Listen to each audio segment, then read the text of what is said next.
আজকের এই ভিডিওটা হচ্ছে IELTS এর একটা রুটিন আপনাদের সাথে শেয়ার করব এবং এই রুটিন ফলো করলে ১ মাসের মধ্যে আপনি একটা ভালো স্কোর নিয়ে আসতে পারবেন এবং আশা করা যায় যদি আপনার প্রত্যাশিত ব্যান্ড স্কোর 6.5 বা তার বেশি হয় বা তার আশেপাশে হয়, আপনি ইনশাআল্লাহ একটা আ এর আশেপাশে যেকোনো একটা স্কোর নিয়ে আসতে পারবেন। সো আ এই ভিডিওটা স্টার্ট করার আগে আমি বলি যে প্রত্যেকটা মডিউল ভিত্তিক আমি আপনাদেরকে সাজেশন দেওয়ার ট্রাই করব এবং আপনি এই সাজেশন গুলো ডেইলি বেসিসে ফলো করবেন। ঠিক আছে? তো আমরা যেহেতু আজকে 6.5 যাদের কোনোভাবে 6.5 পাইলেই হইছে তাদেরকে আসলে নিয়েই আমাদের এই ভিডিওটা। সো আমি ধরে নিলাম যেহেতু আপনি আমার ভিডিও দেখতেছেন তার মানে আপনার বর্তমান অবস্থা 6.5 থেকে কম। তো প্রথমত আমাকে বুঝতে হবে যে 6.5 পেতে আপনাকে আসলে কি করতে হবে বা মিনিমাম রিকোয়ারমেন্ট আসলে কি? এটা অনেকে যদিও জানেন, চাইলে স্কিপ করতে পারেন এই পার্টটা। তবে আমার প্ল্যানটা শেয়ার আ যেটা করব সেটা শুনে গেলে বেটার। স্কিপ করে আপনি পরবর্তী জায়গা থেকে দেখতে পারেন। ওকে? তো 6.5 পাওয়ার জন্য আপনি যেকোনো ২ টাতে 6.5 নিয়ে আসেন। যেকোনো ২ টাতে হচ্ছে 6 নিয়ে আসেন, আপনার ওভারঅল 6.5 চলে আসবে এবং এইটা হচ্ছে ন্যূনতম বলা যায়। কারণ অনেক সময় দেখা যায় স্টুডেন্টরা 6.5 না পেয়ে একটাতে 7 পাইলো, একটাতে 6.5, একটাতে 6 আর একটাতে যখন 5.5 পেয়ে যায়, ওভারঅল 6.5 চলে আসবে যদি এই স্টাইলেও আপনি পান। কিন্তু এই যে 5.5 টা অনেক দেশে কিন্তু অ্যাকসেপ্ট করে না। সেক্ষেত্রে এত ঝামেলা না করে আমি যেটা দিছি এটা হচ্ছে আপনার মিনিমাম। এখন যদি আপনি এখানে আরো 0.5 বাড়াইতে পারেন আরো ভালো। বাড়াইতে পারলে তো অবশ্যই ভালো। সবগুলোর ক্ষেত্রেই হচ্ছে সেম। ওকে। সো ২ টাতে 6.5, ২ টাতে 6। এখন কথা হচ্ছে আপনি কোন ২ টাতে 6.5 টার্গেট করবেন এবং কোন ২ টাতে 6 করবেন এটা একটু বলি। আপনার স্ট্রং জোন আসলে কোনটা এটা আপনাকে ফাইন্ড আউট করতে হবে। অর্থাৎ এখানে খেয়াল করে দেখেন আপনি হয়তো পড়তে বসলেই লিসেনিং নিয়ে বসেন। ঠিক আছে? পড়তে বসলে এটা বাংলাদেশের হচ্ছে একটা জাতীয় সমস্যা আলসা স্টুডেন্টদের। পড়তে বসলে লিসেনিং এবং একটা লিসেনিং টেস্ট দেওয়ার মানেই হচ্ছে আজকের মতো পড়া সমাপ্ত। আজকে অনেক কিছু পড়ে ফেলছি। এখন যদি আপনারও সেইম অবস্থা হয়, আপনি কি করবেন এই লিসেনিং আ দিবেন, ঠিক আছে? আপনার টার্গেট যাতে থাকে লিসেনিং এ ৭ এর আশেপাশে একটা স্কোর করার বা মিনিমাম 6.5 নিয়ে আসার। কারণ এইটা আপনার পড়তে ভাল লাগে, আমিও জানি। দেন বাকি থাকলো ৩ টা। এই ৩ টাতে আপনি 6.5 দেন রাখবেন হচ্ছে রাইটিং এ আর বাকি ২ টা 6 এ রাখবেন হচ্ছে রিডিং এ এবং আ আরেকটা 6 সেটা হচ্ছে স্পিকিং এর জন্য রাখতে পারেন। যেহেতু আপনি এখন বর্তমানে এভারেজ লেভেলের স্টুডেন্ট আছেন এবং আপনার ড্রিম স্কোর হচ্ছে 6.5 বা তার বেশি পাওয়া। আশা করি আমি এই পার্টটা আপনাদেরকে বুঝাইতে পারছি। এখন আমি যদি ইন্ডিভিজুয়ালি আপনাকে সাজেশন দেই তাহলে লিসেনিং এ 7 প্লাস অর্থাৎ আমি এখানে যা বলব তাতে 7 প্লাস এনশিওর আপনার হয়ে যাবে। বাট আমরা তো 6.5 মিনিমাম টার্গেট যত বেশি পাই তত ভালো। ফার্স্ট অফ অল যে রুলটা আপনার উপর এপ্লাই করতে হবে সেটা হচ্ছে পাকনামি কম করবেন। এখন এই কথা আসলে কিসের জন্য বলতেছি যে ভাইয়া আপনি তো হার্ড কথা বলেন। এগুলা তো খুব বেশি মনের মধ্যে লাগে। শুনেন, স্টুডেন্টদের দোষের কারণেই হচ্ছে অনেক সময় ইনস্ট্রাকশন দেওয়ার পরেও তারা ৩-৪ মাস কোর্স করার পরেও তারা স্কোর করতে পারে না। যারা অলরেডি কোনো একটা কোর্সের মধ্যে আছেন তারা এই জিনিসটা ভালোভাবে ফিল করতে পারবেন। যে ৩-৪ মাস বসে আপনি IELTS কি, লিসেনিং কয় টাইপের কোয়েশ্চেন আছে এগুলাই ঘোড়ার ডিম শিখছেন বসে। বাট এটা আপনি ২ ঘন্টা YouTube এর যেকোনো একটা ভিডিও থেকেই আপনি দেখতে পারতেন। ওকে। সো আপনারা বেশি পরিমাণে জানতে চান। আ ওকে। এখন এখানে পাকনামি কম করার জন্য কিসের জন্য বললাম? লিসেনিং শুরু করার আগে অর্থাৎ উনার লিসেনিং এ হয়তো দেখা যাচ্ছে যে ১৫ টার আশেপাশে সে আসে আছে বা তার স্কোরটা এরকম আসতেছে। সো প্রথমত দেখা যায় কিছু টাইপের স্টুডেন্ট থাকেন বা আপনার মধ্যেও যদি এই অভ্যাসটা থাকে যে এই ১৫ টা হওয়ার পিছনে অর্থাৎ ৪০ টার মধ্যে আপনার ১৫ টা হইছে না। আপনি বলতেছেন যে এটা ব্রিটিশ অ্যাকসেন্ট এ ছিল, আমেরিকান অ্যাকসেন্ট এ ছিল, অস্ট্রেলিয়ান, কানাডিয়ান অ্যাকসেন্ট এ ছিল। এই অ্যাকসেন্ট এর ব্যাপারগুলো এগুলা মাথা থেকে মানে ফেলে দেন। এইগুলা যারা আপনাকে বলবে যে অমুক অ্যাকসেন্ট, তমুক অ্যাকসেন্ট, অ্যাকসেন্ট থাকুক বাংলা অ্যাকসেন্টেও দিয়ে দেক সমস্যা নাই। এখন পরীক্ষার দিন কি আপনি বুঝতে পারবেন যে এটা আসলে কোন অ্যাকসেন্ট এ? তাহলে কেন ভাই এটা নিয়ে এত মাথা ব্যাটা? অর্থাৎ যত বেশি আপনি এই জিনিসগুলো নিয়ে ঘাটাঘাটি করবেন unnecessary জিনিস, আপনার মানে কি বলবো? নিজেরও খারাপ লাগবে, এগুলো আমাদেরও শুনতে আসলে খারাপ লাগে। সো ১ম বিষয় হচ্ছে এইসব অ্যাকসেন্ট-ট্যাকসেন্ট সবগুলা কি করে দিবেন? বাদ দিয়ে দিবেন। যে অ্যাকসেন্টই আসুক অডিও শোনার সাথে ওইটা চিন্তা করার দরকার নাই। সো এটা হচ্ছে রুল নাম্বার 1। আ এইটার পাশাপাশি আরেকটু কথা বলি, সেটা হচ্ছে গ্যাপ ফিল নিয়ে আপনারা কি করবেন? খুব বেশি পরিমাণে কাজ করবেন এবং যেকোনোভাবে আপনি পারেন আর না পারেন ১৬ প্লাস আনতেই হবে ভাই। 6.5 পেতে তো 26 এর মতো লাগে। তো ১৬ প্লাস আপনি এনিহাউ আ পার্ট 1 এবং পার্ট 4 এর যে গ্যাপ ফিল, এই গ্যাপ ফিল থেকে আপনি ১৬ টা এনিহাউ কারেক্ট করেন। ২০ টার মধ্যে ১৬ টা আশা করি আপনি পারবেন। কারণ গ্যাপ ফিল গুলা ধরা তুলনামূলক ইজি হয়। ম্যাপ ম্যাচিং এমসিকিউ এর তুলনায়। সো ট্রাই করবেন এই কথাটা রাখতে ১৬ প্লাস। এখন যদি আপনার ১৬ টার কম গ্যাপ ফিল হয়, আ আমি বলব আপনি ম্যাচিং এমসিকিউ বাদ দিয়ে এই গ্যাপ ফিল নিয়ে কাজ করেন এবং যাদের স্পেলিং এ প্রবলেম আছে, সো এই প্রবলেমগুলা কিন্তু নিজেকে আসলে সলভ করা লাগবে। যদি একটা ওয়ার্ড আপনার ভুল হয়, আপনি ট্রাই করবেন ওইগুলাকে বারবার লেখার জন্য। ওকে? সো স্পেলিং এর বিষয়টা বললাম। ম্যাপ ম্যাচিং এমসিকিউতে যাওয়ার আগে অ্যাকসেন্ট এর বিষয়ে বা এই যে খুঁটিনাটি বিষয় নিয়ে আমি আরেকটা কথা বলি। ডক্টর ইউনুসকে তো সবাই চেনেন। সো ডক্টর ইউনুস একবার বলছে কি যে উনার নোবেল প্রাইজ উনি যার উপর আসলে মানে উনাকে দেয়া হয়েছিল বা যে টপিকের উপর সেটা হচ্ছে কি মাইক্রো ফাইন্যান্স। এখন মানে কি ক্ষুদ্র অর্থনীতি এই টাইপের একটা বিষয়। যে এখন ডক্টর ইউনুস বলছে যখন উনি এই বিষয়টা নিয়ে কাজ করা স্টার্ট করছে, উনি কিন্তু প্রবলেমের সমাধান করতে গেছিলেন। অর্থাৎ বাংলাদেশে যে দারিদ্রতা আছে, এই দারিদ্রতাটা সরানোর জন্য উনি এই কাজগুলো করছেন। বাট কখনোই উনি জানতেন না যে মাইক্রো ফাইন্যান্স বলতে এইরকম আসলে কোনো কিছু আছে। অর্থাৎ উনি নিজেই জানতেন না যে এই জিনিসটা আসলে এত ডিপলি আসলে কভার করবে। অর্থাৎ উনি শুরুর আগেই বুঝেন নাই যে এইটার মাধ্যমে উনি নোবেল প্রাইজ পেতে পারেন। অর্থাৎ এর মাধ্যমে উনি ইঙ্গিত দিলেন যে আপনি যত কম জেনে কাজটা স্টার্ট করে ফেলবেন দেখবেন তত আপনার জন্য ইজি হয়। আর যখন আপনি মাথাটাকে একদম জ্যাম করে ফেলবেন, এইটা জেনে ওইটা জেনে যেটা আপনার জন্য আননেসেসারি, দেখা যাবে ওইটা আপনার যে পটেনশিয়ালটা বা আপনি আসলে যে যতটুকু করার জন্য আসলে ক্যাপেবল ওই জিনিসটাকে কি করে ফেলবে? মেরে ফেলবে বা এটাকে কমায় ফেলবে। ওকে।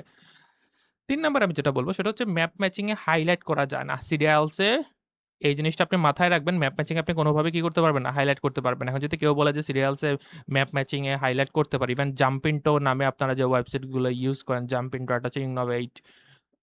সো এইখানে দেখবেন আপনি ম্যাপ ম্যাচিং এ অপশন যেগুলা থাকে এগুলো হাইলাইট করা যায়। বাট এখানে আপনি হাইলাইট করতে পারবেন না IELTS এর মেইন টেস্টে। কেউ যদি বলে তার মানে উনি নিজে কখনো IELTS এর মেইন টেস্ট দেন নাই। তো এটা একটু মাথায় রাখবেন এবং আপনি কি করবেন লিখে, লিখে প্র্যাকটিস করবেন। কিভাবে আসলে লিখে, লিখে প্র্যাকটিস করা লাগে ম্যাপ ম্যাচিং এর ভিডিও আমার দেয়া আছে। দরকার হলে আরো দিব। আ এখন এইটার সাথে আরেকটু কথা বলি।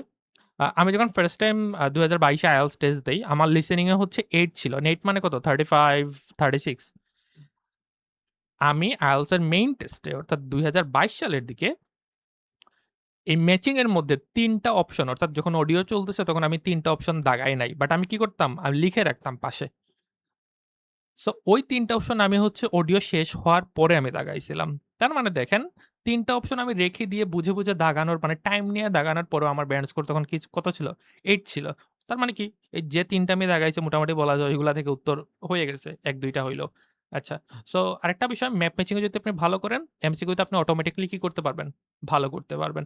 একটা আরেকটার পরিপূরক। সো ট্রাই করতে হবে। ম্যাপ ম্যাচিং এ যাতে ভালো করি সবার ১ম এ গ্যাপ ফিল, দেন হচ্ছে ফার্স্ট হচ্ছে আ গ্যাপ ফিল অ্যান্ড দেন হচ্ছে ম্যাপ ম্যাচিং অ্যান্ড লাস্টলি হচ্ছে এমসিকিউ।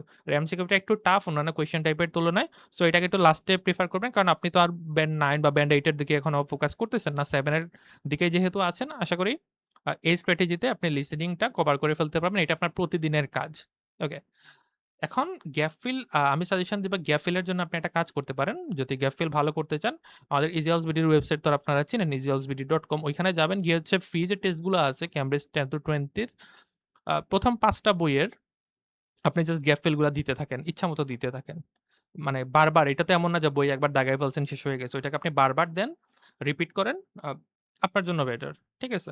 সো লিসেনিং গেল অ্যান্ড দেন হচ্ছে আমি অনেক বেশি কথা বলে ফেলছি হয়তো এখানে। রাইটিং মডিউল নিয়ে কথা বলি।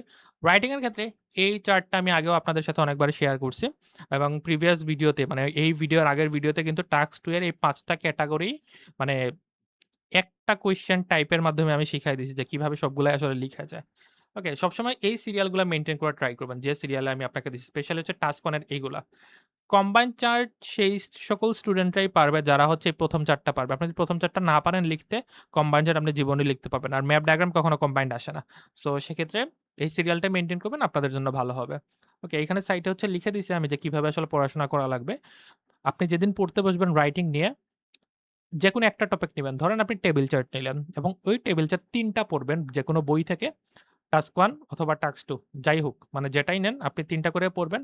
মিক্স করবেন না। অর্থাৎ টাস্ক 1 এর যেদিন টেবিল চার্ট পড়তেছেন ঐদিন আবার এগ্রি ডিসএগ্রি ধরার দরকার নাই। লাইন চার্ট পড়লে আবার অ্যাডভান্টেজ ডিসঅ্যাডভান্টেজ ধরার দরকার নাই। ওকে, সিরিয়াল মেইনটেইন করে পড়বেন।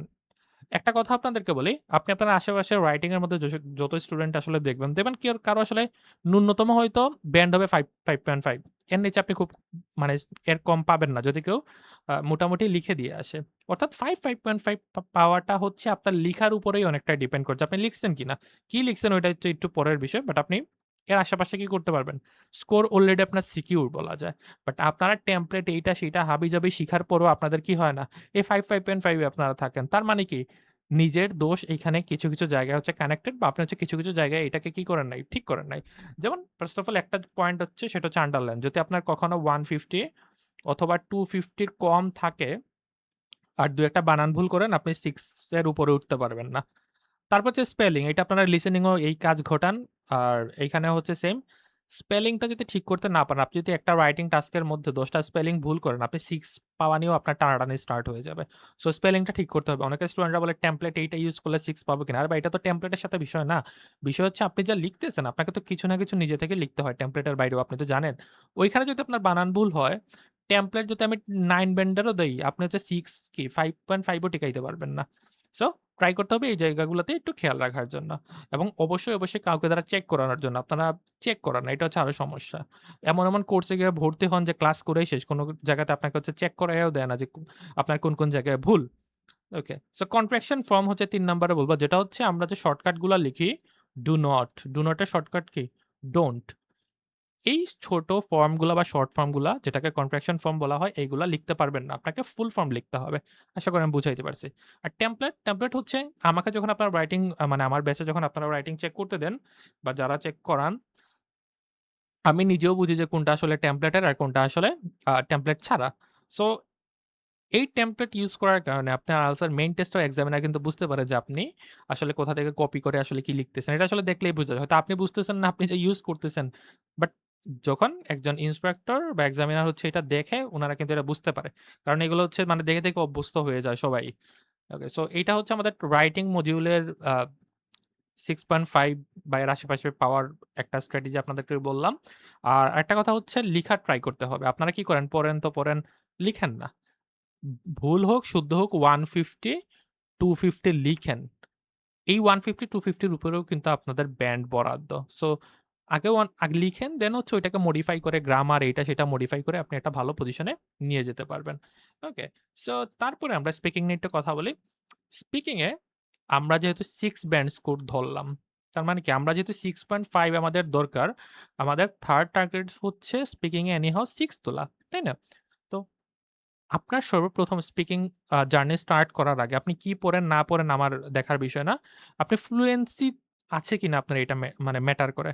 যে একটু আগে বললাম রাইটিং এ 150, 250 লিখতে হবে। অর্থাৎ আপনি লিখছেন। তার উপর আপনাকে কিছু হইলেও মার্ক দিবে।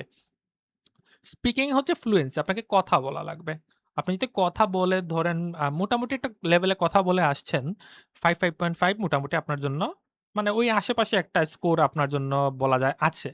কিন্তু যখন আপনি এই ফ্লুয়েন্সি না এনে আপনি গ্রামার নিয়ে চিন্তা করলেন, আ ইডিয়ম, ফ্রেজেস এগুলো নিয়ে চিন্তা করলেন, দেখা যাবে আপনার কোন দিকেই কোন লাভ হচ্ছে না।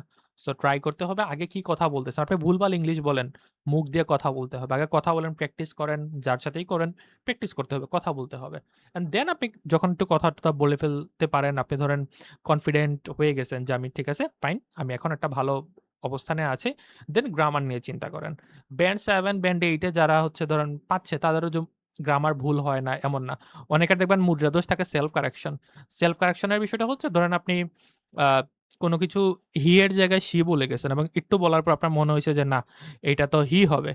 তখন আপনি আইসা আবার এটা হি দিয়ে সেন্টেন্স স্টার্ট করছেন। সো এইটা করলেও কিন্তু আবার আপনার ব্যান্ড কাটা যায়। তো সেক্ষেত্রে এই প্রবলেম গুলাও কিন্তু অনেকের থাকে। তো গ্রামার নিয়ে চিন্তা না আগে হচ্ছে ফ্লুয়েন্সি নিয়ে চিন্তা করেন তাহলেই দেখবেন হবে। তারপরে মাক্কার থেকে কি করবেন? ৫-৬ দিন টানা মাক্কারের স্পিকিং বই পড়ে আইডিয়া জেনারেট করবেন। এখন বই পড়া মানেই যে আপনার ফ্লুয়েন্সি বেড়ে যাবে এটা কখনো ভাববেন না। যখন আপনি বই পড়বেন আপনার আইডিয়া অর্থাৎ আপনার মাথায় আগে থেকে যে আইডিয়া ছিল না বা নতুন একটা এঙ্গেলে যে আইডিয়া ছিল না সেই আইডিয়াটা আপনার মাথার মধ্যে চলে আসবে। এবং যখন আপনার মাথার মধ্যে আইডিয়া চলে আসবে আপনি বুঝতে পারবেন ওকে ফাইন আমি ওই এঙ্গেলে কথা বললে তো আরো ভালো হবে। অর্থাৎ আপনি যদি কারো সাথে কথা না বলেন, আপনার মাথায় যদি ১০০ টা আইডিয়া থাকে, ১০ দিন পরেও ওই ১০০ টা আইডিয়াই থাকবে।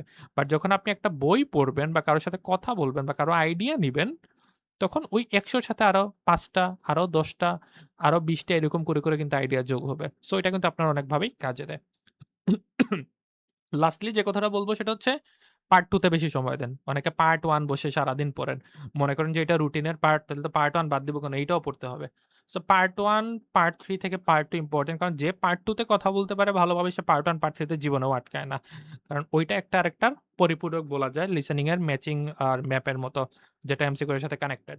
সো পার্ট 2 নিয়ে বেশি, বেশি টাইম দেন। পার্ট 1, পার্ট 3 তে অটোমেটিক্যালি আপনারা কি করতে পারবেন? ভালো করতে পারবেন। আচ্ছা। সো এখন আমরা ৩ নাম্বার মডিউল যেহেতু শেষ, আমরা লাস্টলি আমাদের IELTS এর গডফাদার যেটা মডিউল, রিডিং মডিউল নিয়ে কথা বলি। যেখানে আমাদের হচ্ছে 6 তুলতেই জান বের হয়ে যায়, তাই না? সো এইখানে একটু স্ট্র্যাটেজিক ওয়েতে আপনাকে আগানো লাগবে reading module. Reading module hard, এটা আমিও বলি অন্যান্য মডিউল থেকে, যে রিডিং মডিউলতে স্কোর আসে না, মাথায় হ্যাং হয়ে যায়। সো এইখানেও স্ট্র্যাটেজি ইউজ করতে হবে। স্ট্র্যাটেজি মানে টিপস অ্যান্ড ট্রিকস না। আপনি যে টাইমটা ইনভেস্ট করবেন ওই টাইমটাকে কিন্তু প্রপারলি কাজে লাগাতে হবে। ১ম ৫ দিন বিভিন্ন ওয়েবসাইট থেকে জাস্ট রিডিং বুঝে, বুঝে পড়বেন। কোন টেস্ট দেয়া লাগবে না। অর্থাৎ বিভিন্ন ওয়েবসাইট থাকে, আপনারা অনেক জায়গা থেকে ইউজ করেন। সেখানে আপনারা কি করবেন, যে রিডিং ক্যামব্রিজের যে প্যাসেজ গুলো আছে সেটা রিডিং বুঝে, বুঝে পড়বেন। ইজিএলস বিডিতে যাবেন, তারপর কি করবেন? প্যাসেজ পড়বেন ক্যামব্রিজের। কোন টেস্ট দিবেন না। আবারও বলতেছি, আপনি জাস্ট পড়বেন, কোন টেস্ট দিবেন না। এটা হচ্ছে ১ম রুল। এবং প্রতিদিন ৩ টা করে প্যাসেজ পড়েন অথবা আর্টিকেল পড়তে পারেন। এটা আপনার ইচ্ছা, যেকোনো জায়গা থেকে। ২ নাম্বার পয়েন্ট হচ্ছে হুদাই ভোকাবুলারি নোট করবেন। আপনি কি করবেন? আন্দাজি ভোকাবুলারি নোট করেন, আর কিছুর দরকার নাই। মানে মনে হইতে পারে যে ভোক্যাব তো মনেই থাকে না। মনে না থাকাই ভাই স্বাভাবিক। আপনার যদি ১০ টা ভোক্যাব পড়ার পর পরের দিন ওই ১০ টা মনে থাকে, মনে করবেন আপনি অস্বাভাবিক মানুষ। সো মনে না থাকা স্বাভাবিক। সো ওই অনুযায়ী আপনি চিন্তা করবেন যে আমার মনে থাকবে না। এক্সপেকটেশন ছাড়া পড়াশোনা করবেন। আপনি আগেভাগেই চিন্তা করবেন না যে আমার এইটা মনে থাকবে, ওইটা মনে থাকবে। এক্সপেকটেশন ছাড়া পড়াশোনা করবেন। দুনিয়ার সব মানুষের অবস্থাই আপনার মতো। মনে করেন না যে এখানে IELTS এ ওই যে পোস্টে দেখি আমরা মানে ১ সপ্তাহ পরে ব্যান্ড 8 পেয়ে গেছি। ওই ব্যান্ড 8 পাইতে তার ১ সপ্তাহ লাগছে। তার মানে হচ্ছে তার গিয়ে দেখেন তার স্টার্টিং লেভেলই ছিল 7.5 এ। সো ওই চিন্তা করে আপনার লাভ নাই। আপনি তো ৩ মাস পরেও 7.5 পাচ্ছেন না। সো অনেকের বেসিক এর উপরে ডিপেন্ড করে আসলে সে কত ব্যান্ড পাবে এবং তার কতদিন লাগবে। তো আপনি যদি ১ মাস সময় দেন, ওই ১ মাস সময়টা আসলে কিভাবে বেস্ট ওয়েতে কাজে লাগানো যায় সেটা আমি বলি। নোট করবেন এবং আ চেক করবেন এবং vocab মনে থাকবে না, এটাই স্বাভাবিক, যেটা একটু আগে বললাম। সো এক্ষেত্রে আপনার কাজটা কি হবে? কনসেনট্রেশন এর যে বিষয়টা সেটা আপনার অনেক বেড়ে যাবে যাতে এই নোট করার অভ্যাস আপনি তৈরি করেন। সো এই কাজটা আপনারা করবেন এবং নরমালি একবার চেক করবেন। জোরাজুরি নাই যে মুখস্থ থাকতে হবে, মনেই থাকতে হবে। That's it. তারপরে ১০ দিন পর ফুল টেস্ট দিবেন। অর্থাৎ ১ম ১০ দিন তো আপনি রিডিং পড়ছেন, ইচ্ছামত রিডিং পড়ছেন, কোন টেস্ট দেন নাই। ১০ দিন পর ফুল টেস্ট দিবেন এবং ডেইলি একটা করে দিতে থাকবেন। অর্থাৎ আপনি মেইন ট্র্যাকে উঠে গেছেন। মেইন ট্র্যাকে উঠার পরে আপনি জাস্ট এখন ফুল টেস্ট দিতে থাকেন। আ আস্তে, আস্তে দেখবেন আপনার স্কোর বাড়া স্টার্ট করবে। আর যখন দেখবেন আপনার ডিজায়ার্ড স্কোর চলে আসছে, অর্থাৎ আপনার 6 লাগবে বা 6.5 লাগবে। ধরেন ২৩ পাইলে হচ্ছে 6। তো সেক্ষেত্রে তখন টাইম ধরে দেয়া স্টার্ট করবেন। এইটা হচ্ছে বিষয়। দেন লাস্টলি কোনটা আসলে আমরা কখন পড়বো এটা নিয়ে যদি আমরা একটু কথা বলি। ডেইলি প্ল্যানের মধ্যে সকালে আপনি লিসেনিং এবং রিডিং, রাতে হচ্ছে স্পিকিং এবং রাইটিং। আমরা যখন ঘুম থেকে ধরেন আপনি সকাল ৬ টার সময় উঠলেন। আপনি হয়তো সকাল ৬ টা থেকে ৭ টা পর্যন্ত অনেকে কি করে শুয়ে, শুয়ে মোবাইল ইউজ করে বা এইটা সেটা হাবিজাবি করে। এই ১ ঘন্টা বেডে থাকার পর দেখবেন আপনার এনার্জি অটোমেটিক্যালি কমা স্টার্ট করতেছে। বাট ওই ১ ঘন্টায় আপনি যদি খাওয়া-দাওয়া নাও করেন, দেখবেন যে আপনার অতটা কিন্তু মানে ক্ষুধা লাগতেছে না। ঠিক না? দুপুরবেলা দেখবেন আপনার বডিতে যে এনার্জি থাকে ঘুম থেকে উঠার পরেও না খেয়েও কিন্তু আপনার এর থেকে বেটার এনার্জি থাকে। কারণ আপনার মাইন্ড এখন ফুল ফ্রেশ। সো ওই টাইমটাতে আপনি লিসেনিং এর মানে লিসেনিং টেস্ট দেওয়ার ট্রাই করবেন। দেন হচ্ছে একটা রিডিং দিবেন। কোনোভাবে ঘুম থেকে উঠতেই মোবাইলটা ইউজ করতে যাবেন না। আর রাতে হচ্ছে স্পিকিং এবং রাইটিং রিল্যাক্স মুড এ দিবেন। কোন জোরাজুরি নাই, কিচ্ছু নাই। কারণ রাতের দিকে আমাদের এমনিতেই এনার্জি খুবই আসলে আ মানে থাকে না। সো লিসেনিং এবং রিডিং আপনার আমি বলব আপনি কত ব্যান্ড পাবেন সেটার অনেকটাই ডিপেন্ড করে আপনি আসলে কনসেনট্রেশন কতটুকু দিতে পারছেন। অনেকে হচ্ছে বুঝতেছেন অডিও চলে গেছে বা লিসেনিং এর অ্যান্সারটা চলে গেছে, বুঝতেছেন। বাট আপনার কনসেনট্রেশন নাই। সো কনসেনট্রেশন যদি না থাকে লিসেনিং, রিডিং এ কোনোভাবেই আপনি টাইম ম্যানেজও করতে পারবেন না। পাশাপাশি হচ্ছে অ্যান্সারও পিক করতে পারবেন না। সো এইটা হচ্ছে আপনাদের একটা শর্ট সাজেশন, যার মাধ্যমে আ 6.5 আপনি ১ মাস যদি এটা ফলো করেন ইজিলি আপনি একটা ভালো স্কোর নিয়ে আসতে পারবেন। এরপর যদি কারো কোনো সমস্যা হয় আমাদের Facebook পেইজে মেসেজ দিবেন, WhatsApp নাম্বার তো দেয়াই থাকে। আর অবশ্যই আমাদের ওয়েবসাইট ইজিয়ালস বিডি হচ্ছে ভিজিট করবেন। আমরা যদি আমাদের ওয়েবসাইটটা একটু দেখাই দেই। সো আমাদের এই ওয়েবসাইটে আপনারা যখন আসবেন easyielsbd.com, ঠিক আছে? আপনারা এখানে এসে easyieltsbd.com, ঠিক আছে?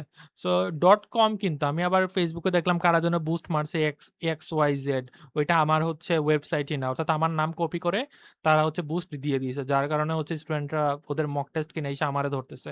বাট আমার মক টেস্ট আমি সেলই করতেছি না ওই জায়গাতে। ওকে? সো আপনারা এখানে আসার পর ফ্রি মক টেস্টে আসবেন। ফ্রি মক টেস্টে এসে দেখেন আপনাদের সো লিসেনিং এইখানে আছে ইচ্ছামত। এখানে আপনারা লিসেনিং দেখেন, এইখানে লিসেনিং টেস্ট আছে আপনাদের জন্য। আপনারা যদি এখানে সাইন ইন করেন, এখানে ড্যাশবোর্ড পাবেন। ড্যাশবোর্ডে আসলে এখানে লিসেনিং, হচ্ছে রিডিং, ঠিক আছে? সবকিছু হচ্ছে দেয়া আছে এই জায়গাটাতে। ওকে। সো এটা হচ্ছে আজকে আমাদের এতটুকুই। ভিডিও কেমন লাগলো অবশ্যই জানাবেন। ভালো থাকবেন। আসসালামু আলাইকুম।